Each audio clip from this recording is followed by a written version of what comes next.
Hello. Let's talk about parthenogenesis and the actual contents of what is considered the female gamete. Let's start with a fun fact. Gametes contain only half of the genetic material necessary for creating new life.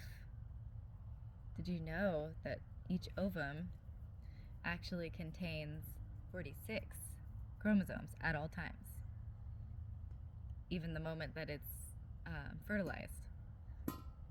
So, if you've ever heard of parthenogenesis, that may make it make a little bit more sense. And if you haven't, parthenogenesis is a term that refers to an unfertilized egg, essentially like spontaneously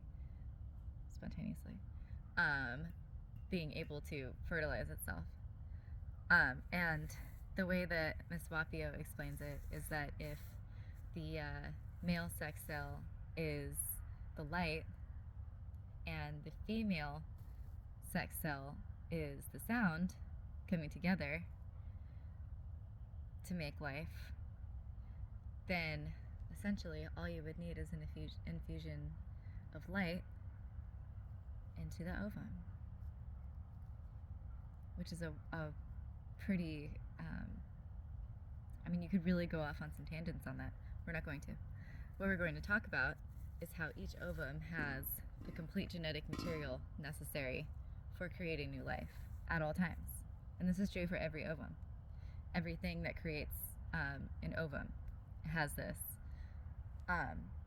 Not like mammalian, not reptilian, stuff like that. So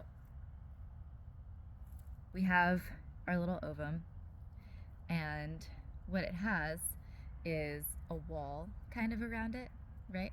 If you've ever seen a picture of it on ultrasound or electron microscope or something like that, then you'll see it's kind of like, almost like how a baby is, housed, how there's like the baby in the middle and then the sac around it. Well, that's kind of how the ovum is designed itself. And inside of it, it has its 23 chromosomes that it will use to pair should it reach conception, fertilization, all of that. But what is not really talked about is the fact that in this little kind of wall that it has, yeah, you can see, but don't touch. In this wall that it has, it stores the rest of the 23 chromosomes that it was born with, that they all have. So when it's in the ovary, it's just all 46 cells kind of, conglomerated in, or 46 chromosomes together. And what it does, one of its jobs as it leaves the ovary, is to shuffle all of that material and then put 23 chromosomes into what our lovely teacher Wapio calls its back pocket. So it's always there, but it's not necessarily always used. However, you can have instances of twins. I don't know if they would be considered maternal or fraternal or identical. I think it's an entirely different classification of twins, and I'm not sure. I haven't seen any type of evidence as far as how the placenta would form, if it would be one placenta or two or anything like that. I'm not sure that there's even any research into that. I couldn't find any. And essentially what I'm saying is you can have parthenogenic twins. You have a shovel. Are you gonna dig? Go dig. So you can have an instance where you have the 23 chromosomes inside the egg fertilized by whatever means. We'll just say that it's a sperm. And you could also have the little tiny like genetic package that's just hanging out in the walls. You know, that's like the useless genetic material that is normally spit out. Zion, over here. The genetic material that is usually spit out. No, we're not going in there. That's cold. The genetic material that is normally spit out is actually completely usable.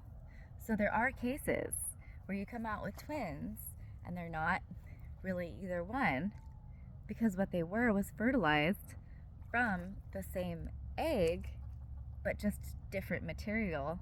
Instead of it, you know, being like identical twins where it splits, it's just two different beings, two different sperm, but the same genetic material from the same egg.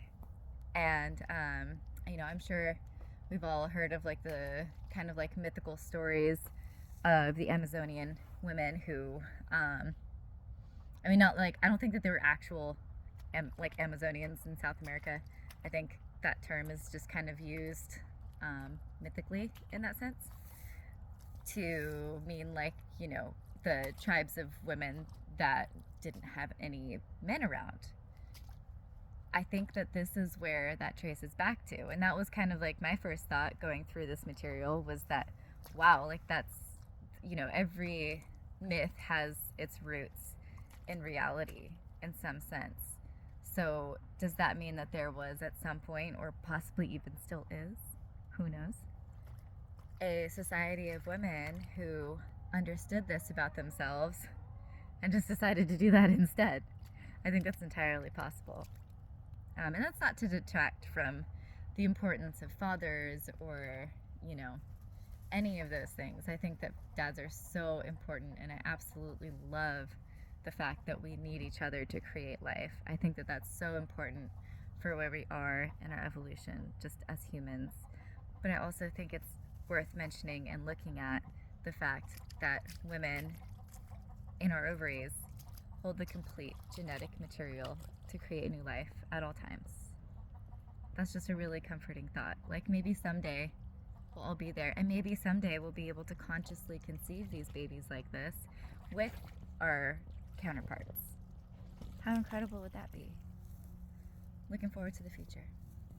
Until then, enjoy these little snippets, and that's all for now.